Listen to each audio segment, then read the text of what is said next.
Hello दोस्तों, आपका स्वागत है मेरे इस YouTube चैनल पर। और आज मैं आपको बताने वाला हूं कि जावा प्रोग्रामिंग लैंग्वेज क्या होती है। इससे पहले मैंने एक वीडियो बनाई है जिसमें बताया कि प्रोग्रामिंग लैंग्वेज क्या होती है और कैसे हम 10 सेकंड्स के अंदर आइडेंटिफाई करें कि हमें कौन सी लैंग्वेज सीखनी चाहिए। तो आई टैब का बटन आ रहा है, उस पर क्लिक कीजिए और जानिए कि प्रोग्रामिंग लैंग्वेज क्या होती है और कैसे हम चूज करें 10 सेकंड के अंदर कि प्रोग्रामिंग लैंग्वेज हमें कौन सी करनी चाहिए। तो आइए पढ़ते हैं कि जावा प्रोग्रामिंग लैंग्वेज क्या होती है। बेसिकली सबसे पहला क्वेश्चन आता है कि व्हाट इज जावा। ये थ्योरी मैंने उन बच्चों के लिए रखी है जो बोर्ड एग्जामिनेशन की तैयारी कर रहे हैं। जैसे कि पहला क्वेश्चन पढ़ते हैं, व्हाट इज जावा। जावा क्या होता है?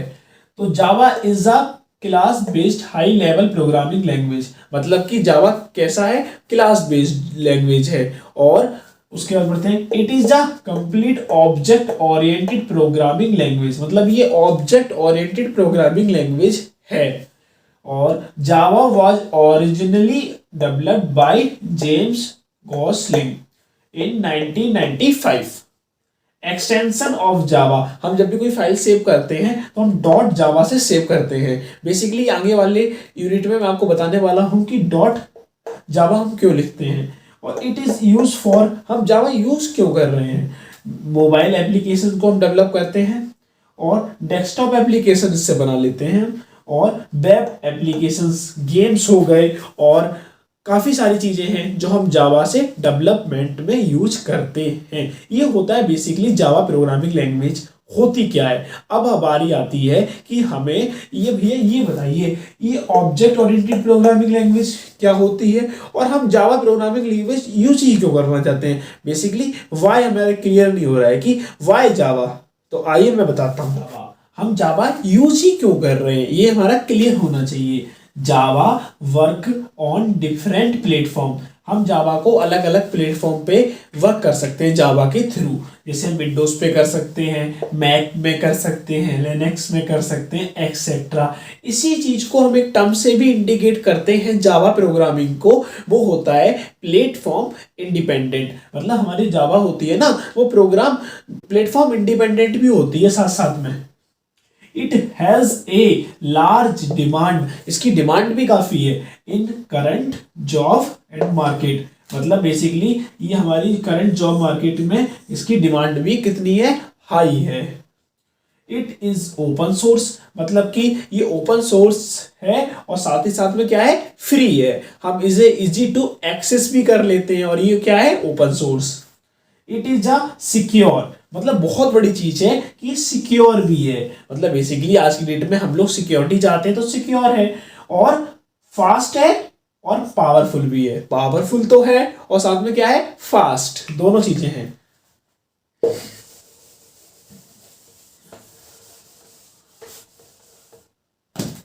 अब भैया आप हमें ये बताइए, ये तो समझ में आ गया कि जावा हमें यूज क्यों करनी चाहिए और इसका बाय क्या है। अब ये ऑब्जेक्ट ओरिएंटेड प्रोग्रामिंग समझ में नहीं आई है। बेसिकली ऑब्जेक्ट ओरिएंटेड प्रोग्रामिंग के बारे में मैं आगे आने वाली वीडियो में डिस्कस करूंगा, पर मैं आपको बताना चाहता हूं कि ऑब्जेक्ट ओरिएंटेड क्या होता है, इसका मतलब क्या होता है। बेसिकली ऑब्जेक्ट ओरिएंटेड जो शब्द है ना, ये दो चीजों से मिलकर बनता है, एट्रीब्यूट्स और मेथड्स। मेथड्स को ही हम ऑब्जेक्ट बोल देते हैं। तो अब ये बताइए कि एट्रीब्यूट क्या होता है, मेथड क्या होता है। बेसिकली मैं आपको एक एग्जांपल समझाता हूं। जैसे कि अभी हम एक लाइब्रेरी का एग्जांपल लेते हैं। लाइब्रेरी के अंदर हम बेसिकली किन किन चीजों को हम जानते हैं। जैसे कि लाइब्रेरी के अंदर कौन कौन होता है? लाइब्रेरी के अंदर एक मेंबर्स होते हैं, लाइब्रेरियन होता है, उसे कैसे भूल सकते हैं। और लास्ट में क्या होता है? बहुत इंपॉर्टेंट चीज जो आप भूल रहे हैं, उसे बोलते हैं बुक्स। तो उसके हम एट्रीब्यूट जानते हैं। जैसे बुक के एट्रीब्यूट्स क्या हो सकते हैं कि इसे किसने लिखा है, मतलब बेसिकली इसका ऑथर कौन है, किस पब्लिकेशन से ये प्रिंट हुई है। ऐसी मेंबर्स, मेंबर्स ने कितनी बुक बोरो कर रखी है, मेंबर का आईडी कार्ड क्या है, मेंबर का नाम क्या है। और साथ ही साथ में क्या बोलते हैं, और क्या तीसरा होता है हमारे पास?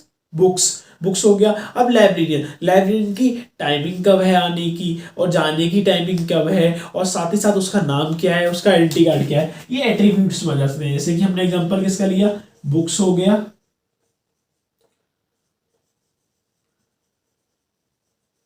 मेंबर्स हो गया, लाइब्रेरियन हो गया।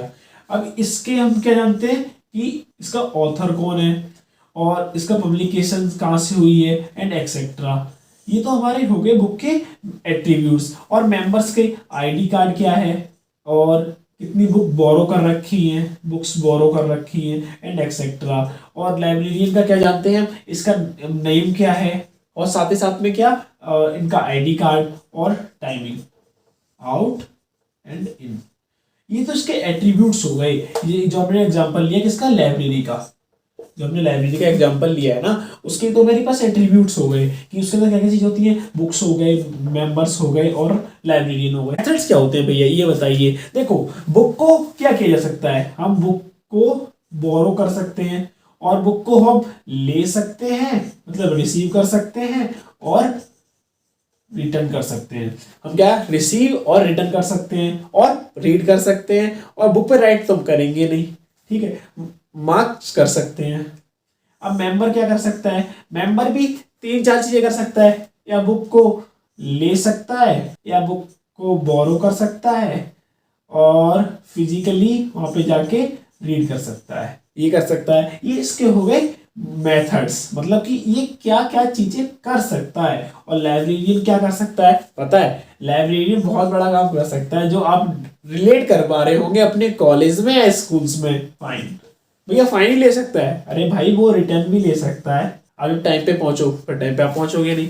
तो ये ही हमारे मेथड्स होते हैं और ये हमारे एट्रीब्यूट्स होते हैं, ये हमारे मेथड्स होते हैं। इसी की कॉम्बिनेशन से बनती है क्लास। जैसे कि मैंने आपको बताया कि Java is a class based high level programming language. तो कैसे भैया, आप पता है मैंने आपके सामने लाइब्रेरी बोला, मैंने ये नहीं बोला जो आपके पड़ोस में जो लाइब्रेरी है, और मैंने ये भी नहीं बोला आपके स्कूल की लाइब्रेरी, ना ही मैंने ये बोला कि आपके जो मार्केट में लाइब्रेरी नहीं खुली है ना उसके बारे में, नहीं, मैंने सिर्फ इतना बोला है कि लाइब्रेरी। तो ये जो लाइब्रेरी शब्द मैंने बोला है ये सारी लाइब्रेरी को कनेक्ट कर रही है, L1, L2, L3। तो बेसिकली ये क्या बना रही है, एक क्लास बना रही है। मतलब कि क्लास के पास हम जा नहीं सकते डायरेक्ट। अब एक बात बताओ, मैं लाइब्रेरी बोलता हूँ तो आप कौन सी लाइब्रेरी पहुंच जाओ, मैंने बोला लाइब्रेरी, तो अब मेरा इंटेंशन तो जो मैंने सोच रखा है वो मैंने स्कूल की सोच रखा है, पर आपने जो लाइब्रेरी मैंने बोला है क्या पता आप कहीं और जाए। तो ये होता है क्लास। और जो अंदर जो चीजें होती हैं वो होते हैं एट्रीब्यूट्स और मेथड। जब तक हमें एट्रीब्यूट्स और मेथड्स नहीं पता होंगे, जब तक हम इस क्लास की जो चीजें हमें दी है उसके इंटेंशंस को नहीं समझ पाएंगे। बेसिकली इसे आप बोल सकते हैं कि इसका एक लाइट वेट एग्जाम्पल है ऑब्जेक्ट ओरिएंटेड प्रोग्रामिंग का। तो आगे आने वाली वीडियो में हम ऑब्जेक्ट ओरिएंटेड प्रोग्रामिंग को डिटेल्ड में समझेंगे। अभी मैंने आपको मेथड्स और एट्रीब्यूट समझा दिए और इनको भी आने वाली वीडियो में हम डिटेल्स में समझने वाले हैं। आशा करता हूं कि आपको जावा भी आ गई होगी और ऑब्जेक्ट ओरिएंटेड प्रोग्रामिंग क्या होती है और जावा क्यों सीखनी चाहिए और जावा के यूजेस क्या है, और बोर्ड्स के लिए नोट्स बन गए होंगे। ऐसे नोट्स बनाते रहिए, प्रैक्टिस करते रहिए। मिलते हैं आगे आने वाली वीडियो में। जय हिंद।